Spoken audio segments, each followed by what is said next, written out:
গত জানুয়ারিতে কুম্ভে পদপিষ্ট হওয়ার ঘটনায় আদতে কতজনের মৃত্যু হয়েছিল তা নিয়ে প্রশ্ন তুলে দিল বিবিসির তদন্তমূলক একটি প্রতিবেদন।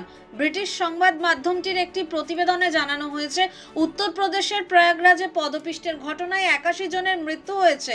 উত্তরপ্রদেশের যোগী আদিত্যনাথ সরকারের দেওয়া পরিসংখ্যান অবশ্য বলছে ওই ঘটনায় 37 জনের মৃত্যু হয়েছে।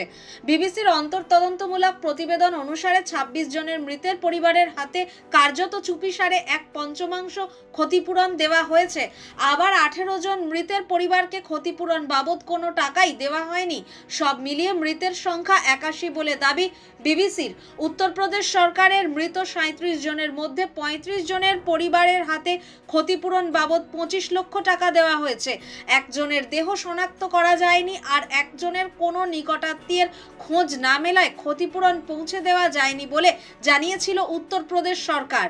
বিবিসির তরফে দাবি করা হয়েছে, ওই ঘটনার পরে তারা 11টি রাজ্যে ছড়িয়ে থাকা 100টি এমন পরিবারের সঙ্গে দেখা করেন যাদের কেউ না কেউ কুম্ভে পদপিষ্ট হয়ে মারা গিয়েছেন। সংবাদ মাধ্যমটির দাবি, সংশয়াতীতভাবে জোরালো তথ্য প্রমাণের ভিত্তিতে 81 জনের মৃত্যুর খবর জানা গিয়েছে।